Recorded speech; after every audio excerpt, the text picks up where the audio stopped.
quieren verlo en el chat, dice bosquejo, dice MM1, sería Misión Mundial, el primer curso, el grupo cuarto, los días 19 y 26 de agosto del 2020, la misión de la Iglesia.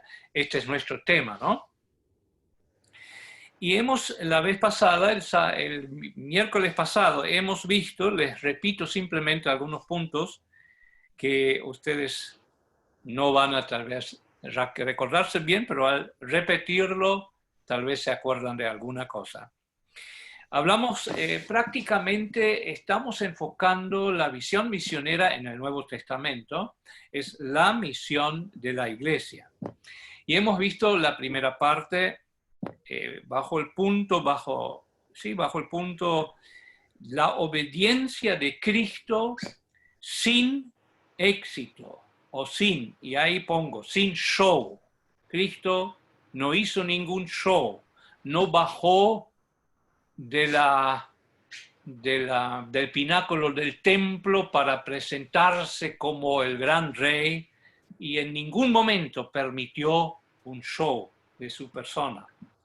La obediencia de Cristo era sin atajos. Satanás le ofreció un atajo: yo te voy a dar todos los reinos de la tierra y toda su riqueza y toda su gloria, porque a mí me es dado.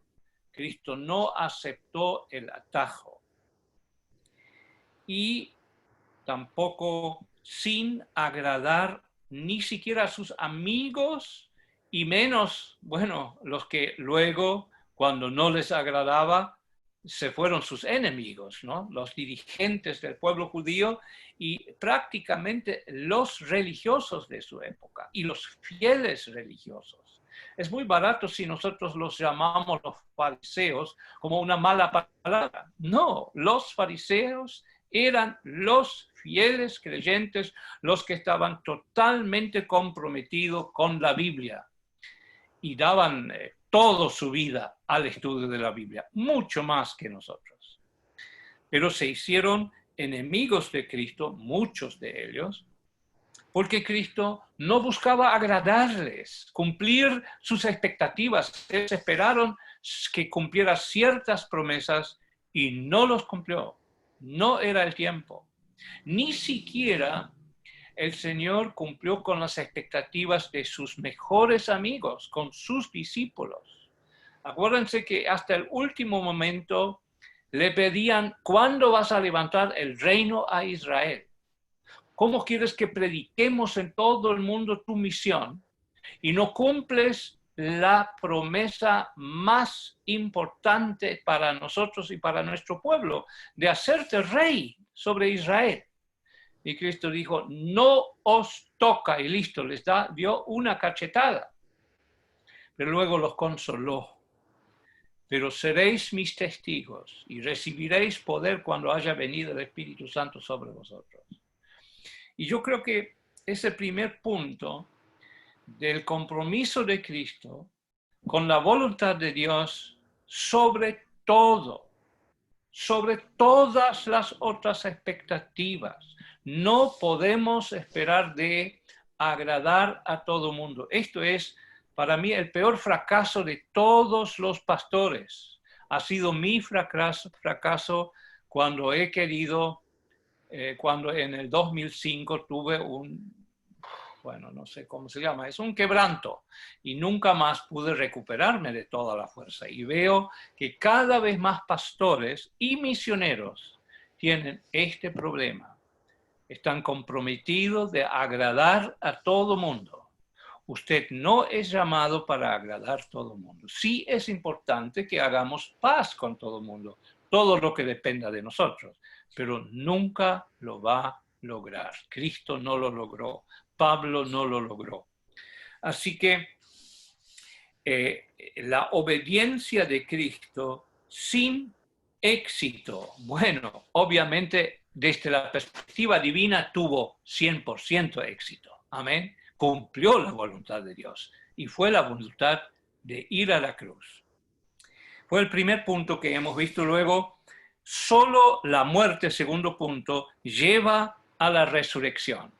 era, como dice Lucas en su evangelio, absolutamente necesario que Cristo muera, o sea, que sufra, que sea rechazado, que sufra, que sea juzgado, que sea crucificado, que muera y que resucite. ¿Reconoce usted que esto era absolutamente necesario? ¿Usted ve que habría habido alguna chance de hacerlo de otra manera? No, no hay otra chance. Es absolutamente necesario que Cristo haga esto. Y luego sigue Lucas hablando, en el mismo capítulo digo, y que este evangelio se predica, comenzando en Jerusalén, en todo el mundo. Es absolutamente necesario, tan necesario como fue la muerte y resurrección de Cristo. Es necesario que se predique este evangelio en todo el mundo. Esto es una expresión muy, muy fuerte, ¿no? Los calvinistas dirían, bueno, en el tiempo de Carre lo decían, de que si Dios quiere salvar a los gentiles, lo va a salvar y no necesita a usted. Pero Cristo dijo, es necesario que se predique.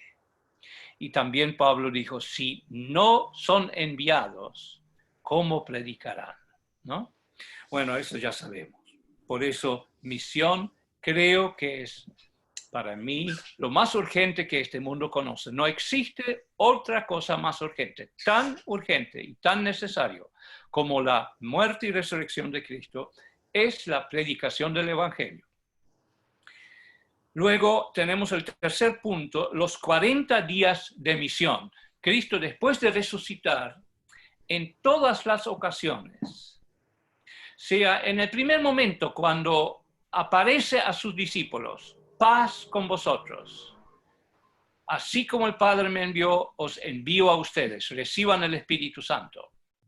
Luego, una semana más tarde, luego en Galilea, en el monte. Luego en Betania, en el monte, poco antes de subir. En todas las ocasiones habla de la misión. Durante los 40 días habla de misión. Siempre en otras ocasiones. Lo tenemos en los 4 evangelios y lo tenemos en Hechos. Luego, el cuarto punto, la profecía desconcertante que ya la mencioné, no os toca.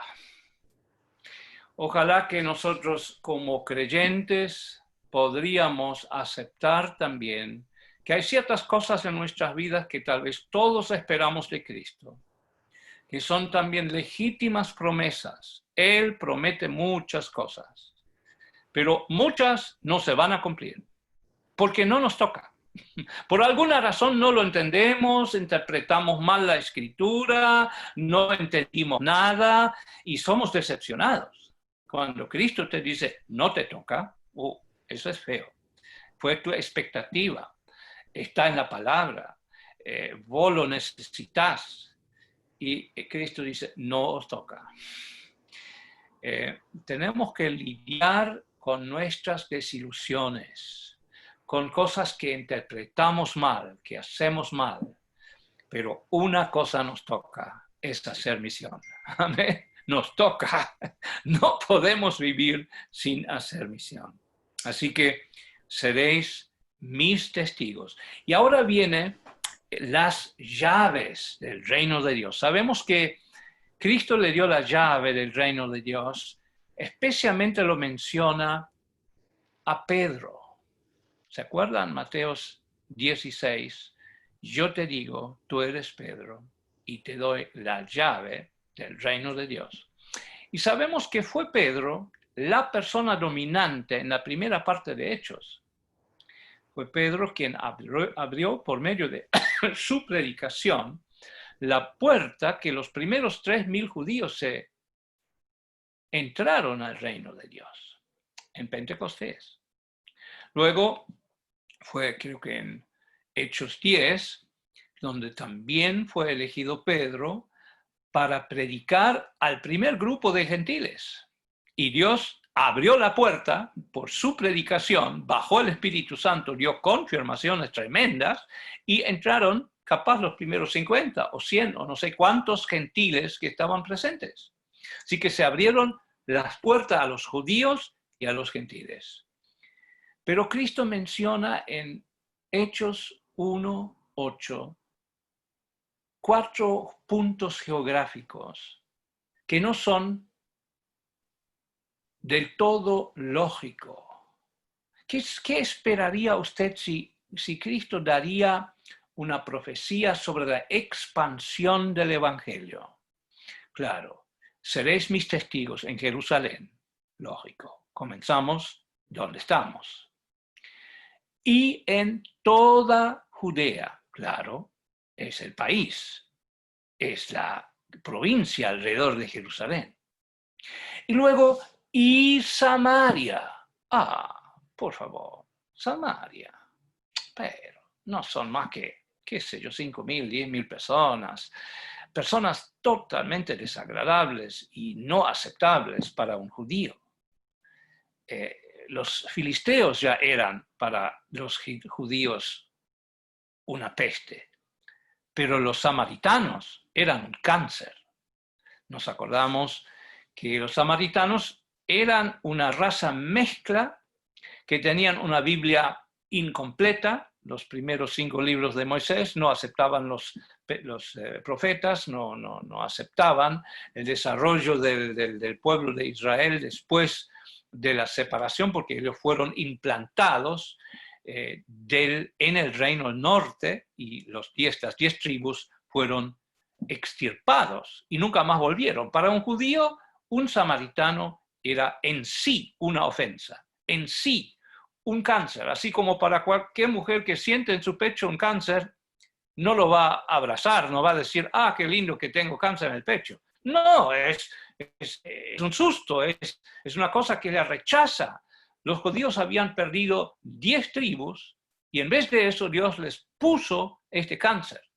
Y Cristo dice, y Samaria. Esto dolió. Ningún apóstol y ningún creyente fue voluntariamente a Samaria. Cristo tenía que impulsarles por una persecución para ir a Samaria. Pero luego dice Cristo, y hasta los confines de la tierra. Y nosotros sabemos los confines de la tierra es lo que sabemos hoy. Bueno, son todas aquellas naciones, islas, tribus, pueblos inalcanzados, ¿no es cierto? Estamos entre ellos. En Argentina estamos a los confines de la tierra, pero sabemos que en ese sentido no existe un fin de la tierra es redonda. No sé si lo sabían en el tiempo de los apóstoles, probablemente no, ¿no? Puede ser que ellos creían que hay un fin y cuando llegan al fin, bueno, ahí va a venir Cristo y va a levantar su reino. No es así, la tierra es redonda, así que es de tribu en tribu, de ciudad en ciudad, de país en país. Pero la vez pasada les dijo, Cristo les dio allí una llave. Estoy buscando. Sí, acá lo tengo. Les dio una llave, porque así como Pedro tuvo la llave del reino de Dios para abrir las puertas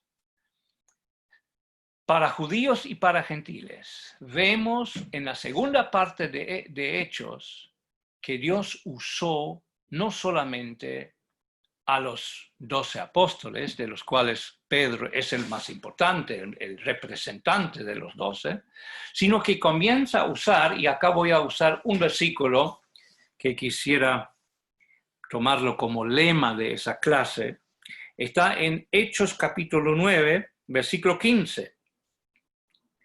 El Señor le dijo, ve, porque instrumento escogido me es este, para llevar mi nombre en presencia de los gentiles y de reyes y de los hijos de Israel.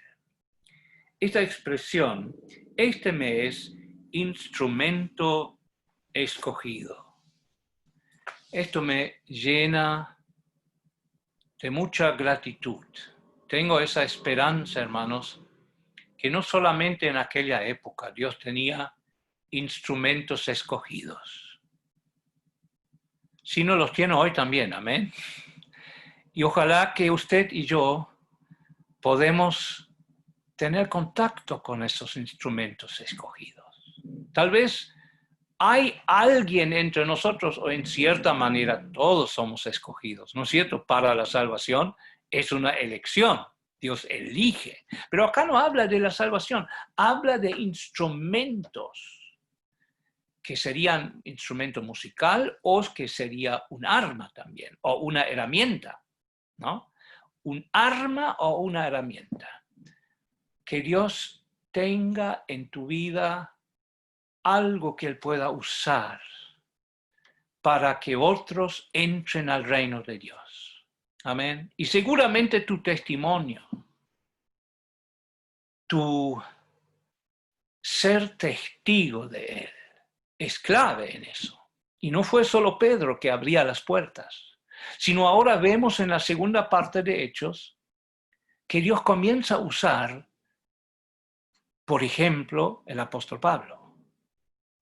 Y para que pueda usar el apóstol Pablo, usa antes dos personajes que parecen raro que el Espíritu Santo pone tanta énfasis en Esteban y en Felipe.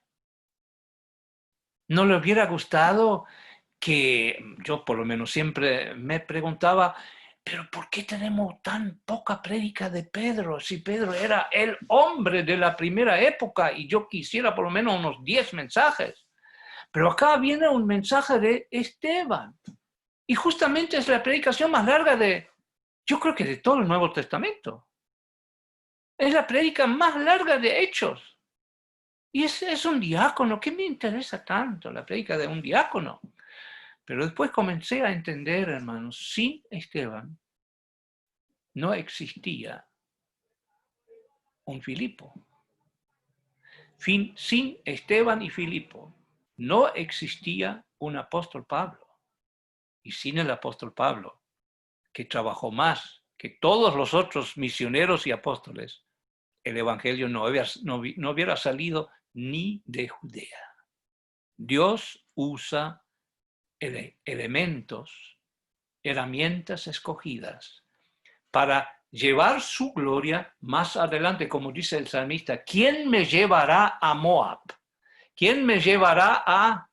Bueno, acá hay uno que quiere llevar el evangelio a Montevideo, porque Montevideo es una ciudad atea, ¿no?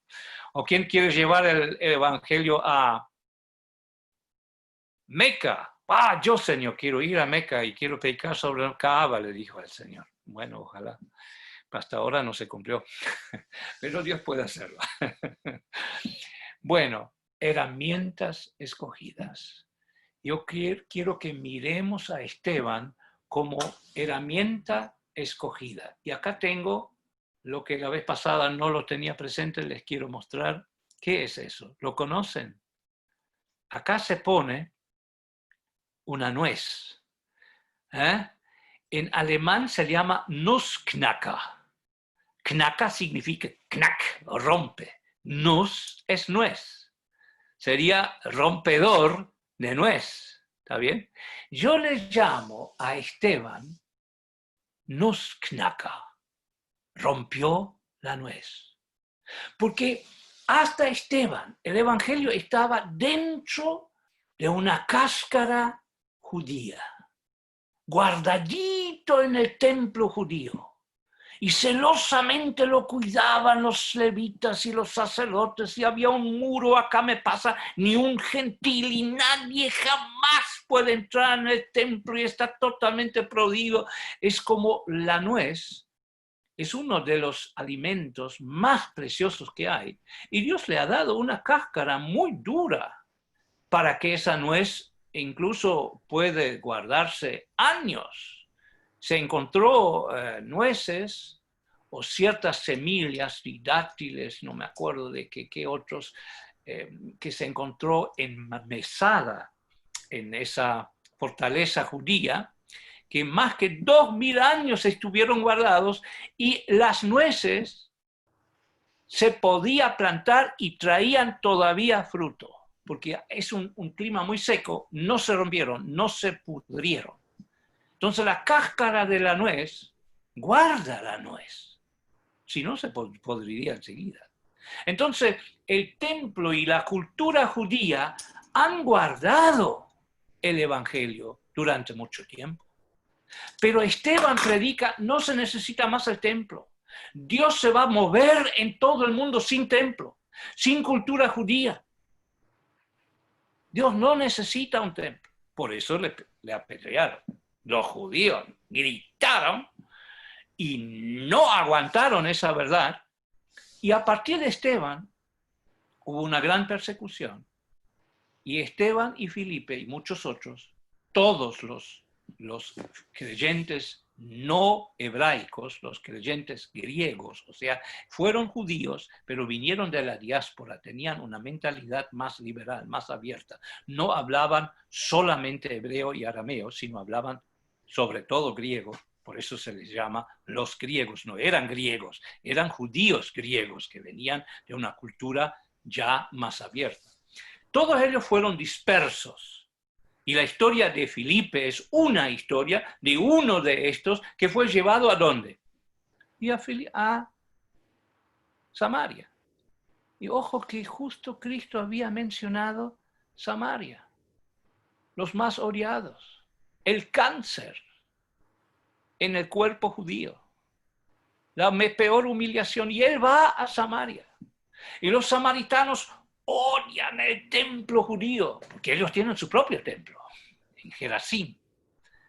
Y el templo nuestro es mejor, dijo el samaritano. ¿Dónde se debe adorar? ¿En nuestro templo en Gerazim o en Jerusalén? Y Jesús le dijo, ni en Jerusalén, ni en Gerazim, sino que los verdaderos adoradores. Cristo ya anticipaba, la verdadera adoración va a ser sin la cáscara judía, sin la pura obligatoriamente judía.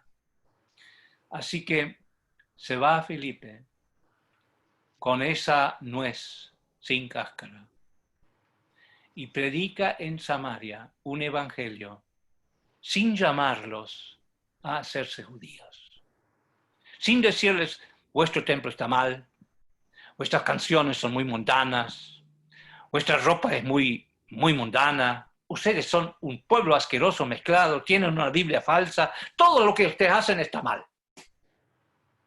No, les predica el Señor, léelo exactamente, vas a darte cuenta que Filipe predica un evangelio sin ofender a los samaritanos. Lógico, lo abrazaron, lo aceptaron. Fue el primer judío que jamás habían escuchado un mensaje de que alguien les da una nuez sin cáscara. ¿Qué les damos nosotros los misioneros a la gente cuando llegamos? Les damos la cultura argentina, guatemalteca, mexicana, brasilera. Yo estuve muchas veces en Paraguay y escuché los misioneros brasileros, excelentes personas, tremendas personas, pero querían que los paraguayos se hagan brasileros. Acá hay algún brasilero que no se ofenda, por favor. No es mi objetivo ofenderle, pero le confieso que yo, siendo alemán, hice lo mismo en Argentina. Cuando llegué como misionero, pensé que Dios me mandó a Argentina porque yo tengo que llevar la salvación, y la salvación la aprendí en Alemania, así que tiene que ser una iglesia alemana entre los argentinos. Y se convertían mucha gente, y aguantaron conmigo 3 meses, y se fueron a otra iglesia porque no querían ser alemanes. Así que me tenía que pelar la frente. Cientos de personas que yo los quería hacer alemanes se fueron a otras iglesias. Y hoy doy gracias a Dios porque Dios no nos llama para que la gente se hagan alemanes o brasileros o mexicanos, sino tenemos que aprender a llevarles el evangelio ya libre de la cáscara. Claro que es bueno comer chipa y asado y tomar mate, sí, pero no es necesario para ser salvo. ¿Estamos todos de acuerdo? O sea, la cultura judía, no hay nada mal en la cultura judía, pero el etnocentrismo, el orgullo cultural, yo soy algo mejor, de eso los alemanes podemos contar un capítulo. ¿Conocen un tal Adolfo? Él creía que él tenía que salvar todo el mundo por la cultura alemana. Y algo le salió mal. algo le salió mal. Y gracias a Dios que le salió mal. Pero ojalá que de nosotros nadie esté dando a otra persona una nuez con cáscara, sino sacar la cáscara y darle la nuez para que pueda comerla. Así que ahí tenemos la llave del reino de Dios. Es una teología que nos libera de nuestras limitaciones culturales, que nos libera del legalismo, que nos libera del orgullo de nuestra cultura y nos abre hacia la cultura donde Dios nos envía. Esto pasó con el primer evangelista transcultural que se llamaba Filipe. Perdió su ministerio de diácono, pero ganó su ministerio como evangelista transcultural. Bueno, de ahí Dios le dio una gran recompensa, se casó, tuvo 4 hijos, porque creo que para tener 4 hijos hay que casarse. La Biblia no dice que se casó, pero yo deduzco eso. Y las 4 hijas estaban en la voluntad de Dios y estaban muy, muy lindos y muy, muy, muy comprometidos, porque profetizaban los 4, eran puros pentecostales. Así que, pero en cambio a los pentecostales de hoy, sus profecías eran verdaderas, y los pentecostales de hoy tienen muchas profecías que no son verdaderas, que son una cosa no tan buena. Bueno, eso un chiste aparte. Bueno, hermanos, seguimos con los puntos que hemos tratado la vez pasada, y me tengo que apurar porque obviamente no tenemos tiempo para perderlos solo en los puntos de la vez pasada. Tenemos, Pedro tiene la llave de los judíos y gentiles y llaves del reino que tenía Esteban y Filipe, punto 6. Y ahora llegamos al punto 7, Ananías y Saulo. Y yo agregaría Ananías, Saulo y Bernabé. De esos 3, sin duda, Saulo de Tarso es la persona más importante. Nadie ha hecho más para el Evangelio que Saulo de Tarso. Saulo de Tarso es un hombre extraordinario. Pero dígame, ¿qué hubiera sido de Saulo si no tenía un Ananías? Acuérdense cómo él estaba 3 días sin comer y beber agua. Damasco es una de las ciudades más calientes de la tierra. Puede haber 45 grados. 3 días sin tomar agua es peligro de muerte.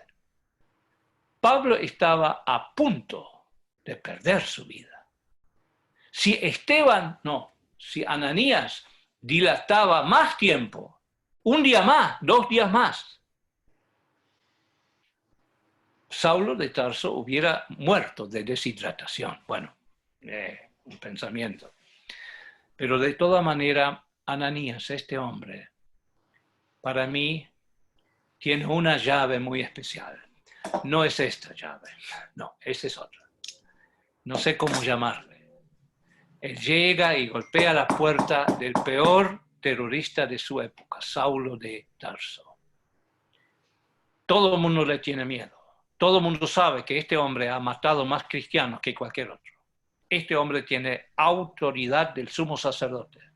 Este hombre es puro KGB o CIA, o no sé cómo se llaman a esos servicios secretos. Este hombre tiene armas. Ese hombre es peligroso. Ananías no teme su propia vida o su propia muerte. Golpea la puerta y le dice: querido hermano Saúl, Cristo que te apareció en el camino me envía para orar por ti. Mi hermano, los otros cristianos tenían miedo. Jerusalén, cuando llega Saulo de Tarso a Jerusalén, nadie quiere juntarse con él, ni un apóstol. Ahí tenemos otra persona, Bernabé.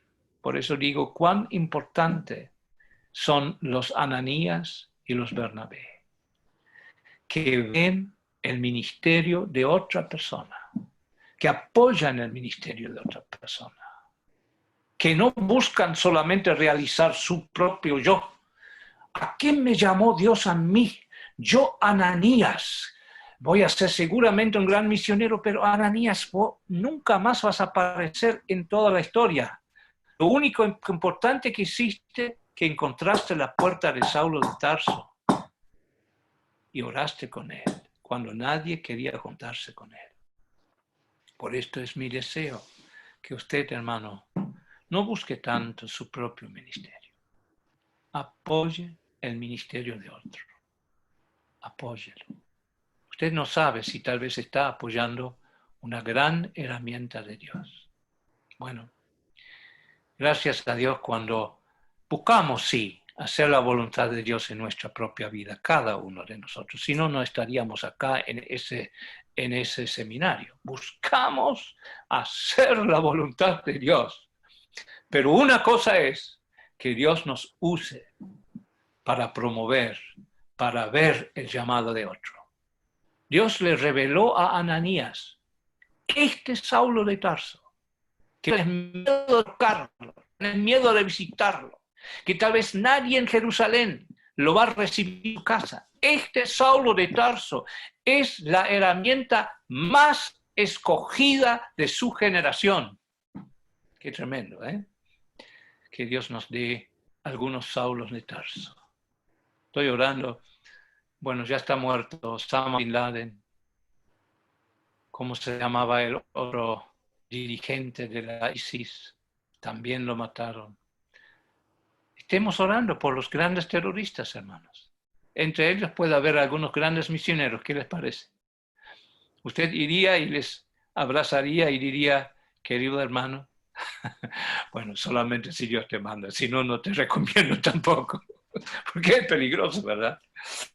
Pero hay que tener una visión para esto, hay que tener un oído para que Dios pueda decirte eso. Anda, lleva el evangelio al terrorista, lleva el evangelio a Samaria, lleva el evangelio, bueno. Así que el punto de las llaves, y la llave no soy yo necesariamente, la llave puede ser mi hermano. Ayuda y apoya a tu hermano. El octavo punto, Antioquía, la iglesia de Antioquía, la primera iglesia misionera. Mi pastor siempre decía, cuando los católicos le decían, nosotros tenemos nuestro origen en Roma, es la primera iglesia en Roma. Y él siempre decía, no, yo tengo mi origen en Antioquía, es la primera iglesia misionera, es más vieja que la iglesia de Roma, y peleaba con los católicos. Pero no es nuestro objetivo, ¿no es cierto? Pelear con nadie. Si quisiéramos todos que alguna iglesia o que nuestras iglesias se hagan Antioquía, pero puedo consolarte, no hubo muchas iglesias como Antioquía. Hubo, sabes, cientos de iglesias y ninguna envió misioneros. La única que envió en esa época fue Antioquía. Es un gran quebranto para nuestro hermano Cristian que quisiera ganar los 70% de iglesias que tenemos en Sudamérica que ni piensan hacer misión. Para ellos misión es otra vuelta en el kiosco cristiano, en el carrusel cristiano, otra campaña, otro equipo de audio, otro templo, otro vehículo, otro qué sé yo, algo que ya existe miles de veces. Pero los pueblos no alcanzados, eso tienen que ir, no sé quién, y cuando Dios quiere va a enviar a alguien. Y usted sabe que Cristo no va a venir antes que no se haya predicado el evangelio a todas las etnias. ¿Sabe usted que cada etnia es como un paso más cercano a la presencia de Dios? No es el anticristo que puede apurar la venida de Cristo. No es el coronavirus. No es nada, es solamente aquellos que llevan el evangelio a una nueva etnia, a donde no hay ninguna iglesia. Así que debemos orar por eso, debemos apurarnos. Nosotros tenemos la llave del reino de Dios. Y Antioquía es la única iglesia que yo conozco. Bueno, Filipo, la iglesia de Filipo, ¿no es cierto? también envió grandes ofrendas misioneras. Así que una buena iglesia. Y obviamente Dios tiene sus iglesias. Así que, bueno, Antioquía. Antioquía dirigida por un equipo de, dice la Biblia, profetas y maestros. Interesante. Y el primer profeta, maestro, obviamente fue Bernabé, enviado desde Jerusalén. Y el último fue, bueno, Saulo de Tarso. Todavía tal vez algunos lo tenían un poco sospechoso, como él había matado gente. Nadie le quería tanto, ¿no? Pero en alguna reunión donde están el equipo de Antioquía, Dios comienza a hablar. El Espíritu Santo habla. Y envía al primero y al último.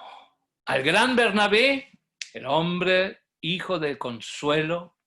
Y al último, este asesino ahí, este Saulo de Tarso.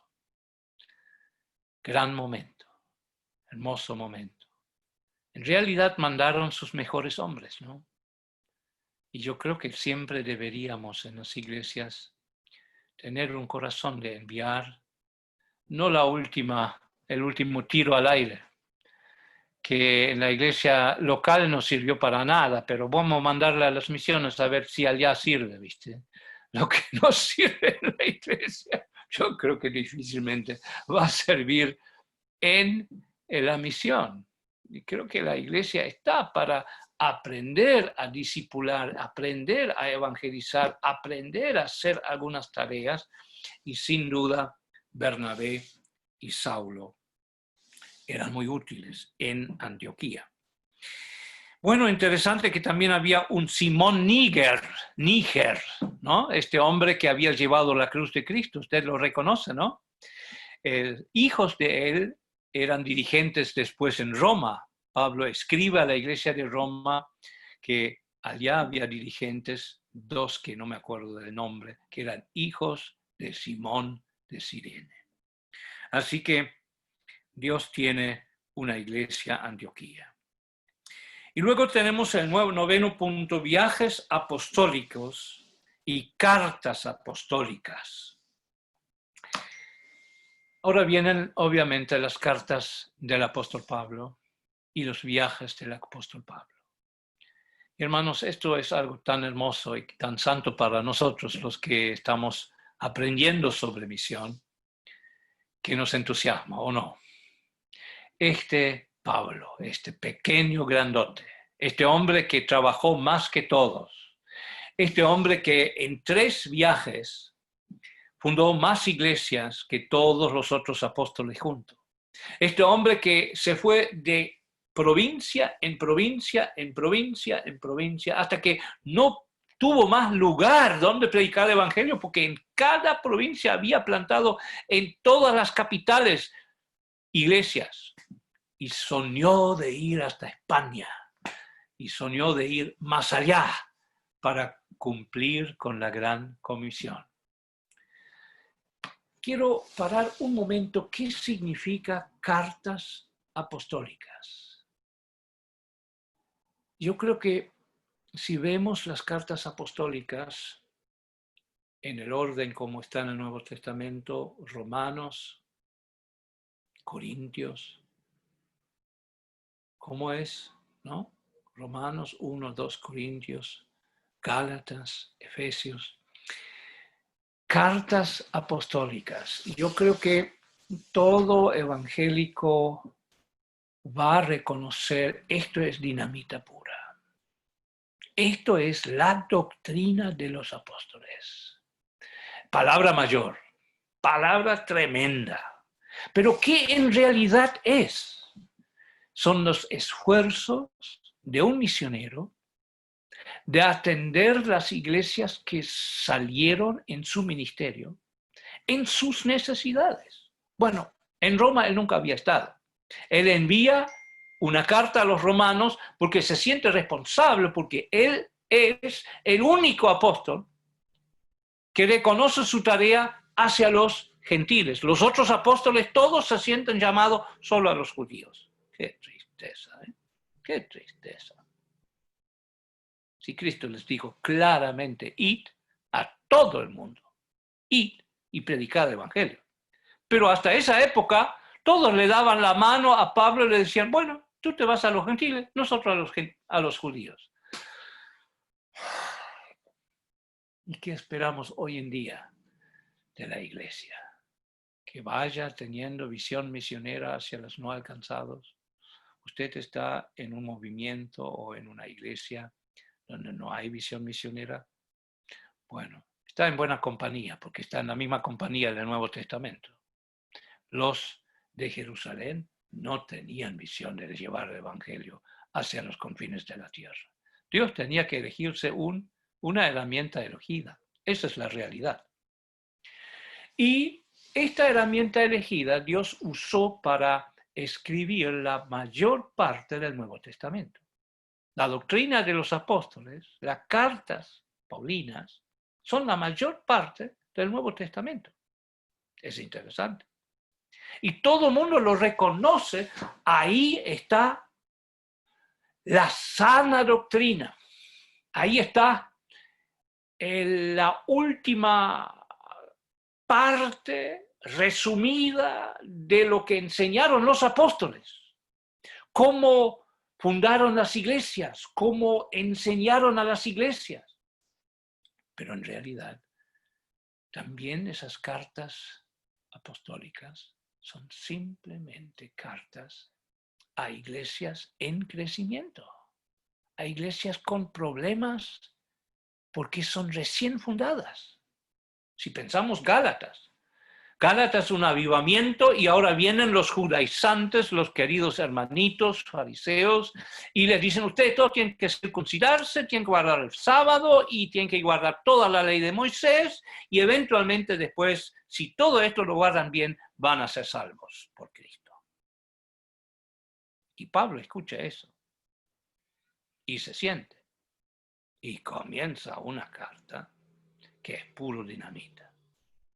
Maldito el que predica otro evangelio que yo le he predicado. Y si sea quien sea, y si viene un ángel del cielo, no me interesa, pero maldito. Tremendo. Es pura dinamita. A libertad Dios los ha llamado. ¿Para qué vuelven a la esclavitud? ¿Quieren circuncidarse? Pero que se corten ya del todo. Estaba bien enojado ese apóstol Pablo. Hermanos, esa comunión entre el apóstol o el misionero y las iglesias nuevas produjo la manifestación más madura, más profunda del santísimo lugar del Nuevo Testamento.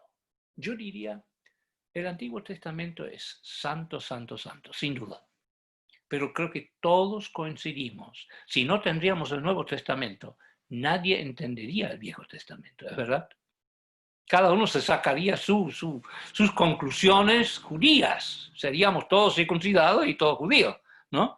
Pero el Nuevo Testamento nos da la lupa y la interpretación correcta del Antiguo Testamento. Y es el santuario del Nuevo Testamento.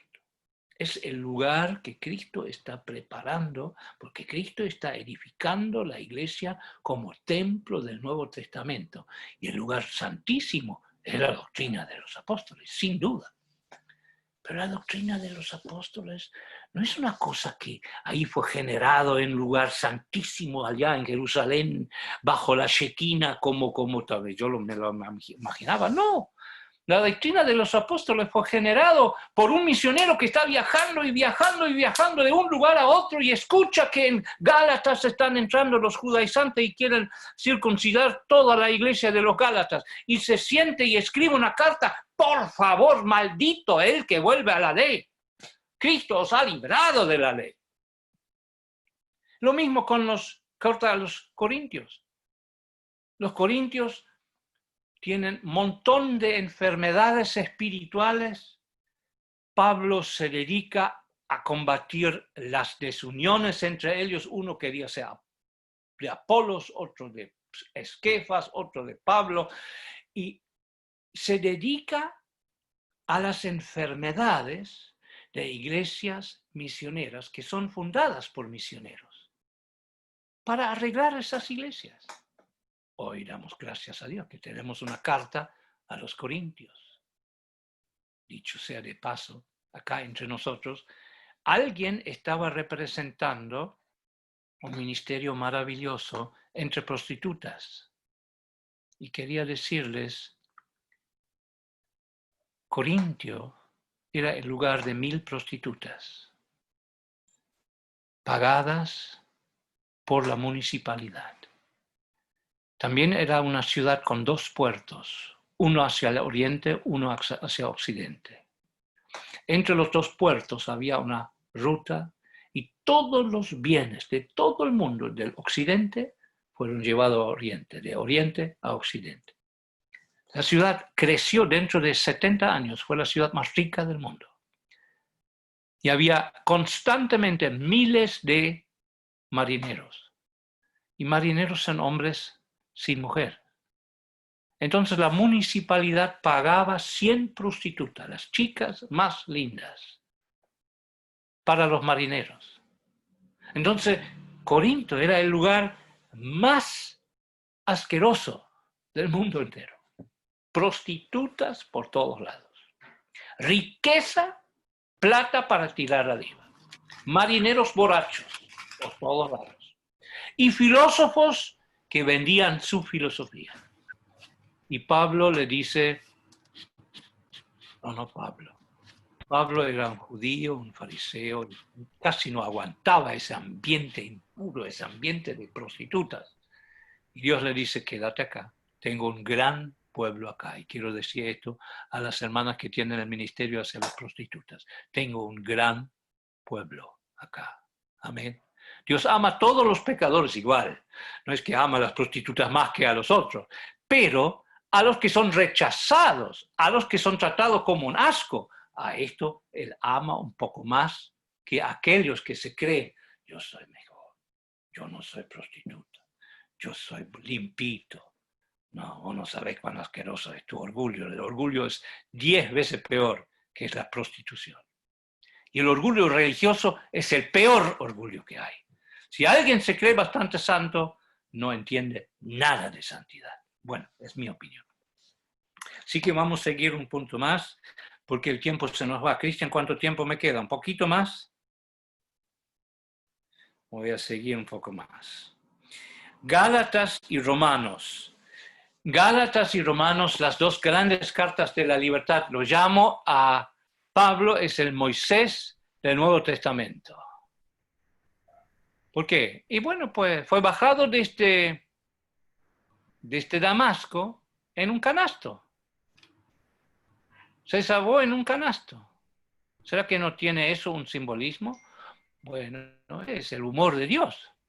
Dios puso el peor terrorista en un canasto y lo bajaron del muro para salvarle la vida. Y había unos 4 o 10 que sostenían la soga, porque Pablo no era chiquitito, sí, pero habrá tenido también sus 70 kilos, calculo. ¿Eh? Bajás 70 kilos por 4 sogas. Eso duele en la mano. Hermosa imagen para misión y para iglesias misioneras que tienen que sostener la soga, ¿no? Para que baje el misionero en el canasto. Pero lo que quiero decir, Pablo se desarrolló y fue el gran libertador del Nuevo Testamento. Si Moisés fue el libertador del Antiguo Testamento, liberó un pueblo de la esclavitud de Faraón, Pablo es usado con las cartas a los Gálatas y a los romanos. Acuérdense que si hubieran ganado los judaizantes y hubieran obligado a los gálatas para circuncidarse, entonces todos los hombres presentes aquí tendrían que ser circuncidados, ¿verdad? No sé si esto sería un daño, pero yo sé que unos cuantos de nosotros nos hubieran convertido si no ponían la condición antes de hacerte creyente tenés que circuncidar. Además es una barbaridad de ponerle a las personas condiciones tales, ¿no? Fue Pablo que trajo la libertad a los Gálatas. Y con los Gálatas lo trajo para todas las iglesias del Nuevo Testamento. Y para sellarlo, escribo como una de las últimas cartas que escribió en libertad, Romanos, donde concluye toda su doctrina de la gracia y de la verdadera santidad y de la verdadera misión, bueno, todo lo que él está escribiendo en Romanos. Así que él es el gran libertador, el gran Moisés del Nuevo Testamento. Así como Moisés liberó un pueblo de la esclavitud, a todas las iglesias gentiles, por las cartas apostólicas a los Gálatas y a los romanos, fueron libres de la ley de Moisés. Acuérdense que fue Romanos que trajo la reformación en Alemania, que nos libró del catolicismo, que es otra esclavitud religiosa. Bueno, vamos a seguir. Corintios, bueno, ya lo mencioné que en aquella época si alguien decía, vos estás corintizando, significaba, vos estás borracho y estás yendo al prostíbulo. Corintizar era una expresión que se usaba en todo el Mediterráneo para decir, una persona está viviendo borracho y está con las prostitutas. A esta gente Dios eligió. Llego a los últimos 2 puntos y ya termino. 12. Prosigo a la meta desde la cárcel. ¿Por qué Dios permite que los últimos capítulos de Hechos las tenemos al gran misionero en la cárcel? Nos da pena, ¿no? Nos da un poco tristeza. Se me hace que ahí tenemos otra llave del reino de Dios. Hay un tiempo para trabajar, dice Cristo, pero viene la noche cuando nadie puede trabajar. Trabajemos mientras podemos, ¿no? Ojalá que no ya llegue la noche. Yo creo que ahora llega todavía un tiempo de prosperidad, o un tiempo no de prosperidad. Yo soy enemigo de la prosperidad económica, sino de la prosperidad espiritual, de la libertad espiritual, donde podemos llevar el Evangelio a las naciones no alcanzadas. Pero, ¿por qué Pablo está en la cárcel? Yo creo que él está dando un gran ejemplo a todos los que van a la cárcel. Después de Pablo comienza la persecución. Y Dios permite que esa herramienta escogida es llevado a la cárcel. Y él habrá tenido las mismas luchas que tú y yo tenemos cuando estamos en la cárcel. En cualquier cárcel, porque no hay solamente cárcel física. Hay cárceles también de enfermedad o cárceles mentales. Unas cuantas personas que pueden sufrir una cierta cárcel. ¿Y por qué Dios lo permite? ¿Por qué no puedo avanzar? ¿Por qué no puedo más evangelizar? ¿Qué dice Pablo en esa situación? Persigo la meta. Pero Pablo, ¿qué estás hablando? ¿Por qué no pedís que todos oren por tu liberación? ¿Por qué no juntan una gran plata y le pagan al César para que te deje libre? No, prosigo a la meta. Mi meta es con Cristo junto crucificado. Experimentar la comunión de su sufrimiento, la comunión de su muerte y de su resurrección. Así que, hermanos, misión es un gran tema, pero la cruz, en nuestra vida personal, sigue el tema más grande. Hay unos cuantos misioneros que tenían poco tiempo para trabajar en libertad. Hazlo mientras puedes. Pero cuando estarías en la cárcel, no termina tu vida, sino Cristo o Pablo persiguió la meta de que Cristo forme parte de su vida, que la mente de Cristo, el Espíritu de Cristo le transforme en la imagen del Señor, aún en la cárcel. Y tenemos cuántas cartas desde la cárcel. Y no son las cartas menos importantes, son cartas preciosas. Así que, hermano, la vida es hoy. En la cárcel, afuera de la cárcel, vive el Evangelio hoy. Y termino con el último punto. El libro de Hechos termina incompleto. a propósito, me parece. Todos quisiéramos saber, y Pablo, ¿fuiste librado o no fuiste librado? Estabas 2 años con relativa libertad y muchos teólogos dicen, no, él fue librado, él llegó a España, él llegó a lugares donde quería ir. Y otros dicen, no sabemos. Bueno, yo tampoco no lo sé. Pero una cosa sé, que el libro de Hechos no está terminado. Así que tenemos que escribirlo, hermano. Amén. Todavía hay herramientas escogidas. Todavía hay Bernabés que apoyan, que llevan a estas herramientas elegidas adelante. Ananías que los abrazan, que oran por ellos. Y yo quisiera ser una de ellas. Que Dios les bendiga mucho. Amén. Amén. Amén. Cristian, te toca.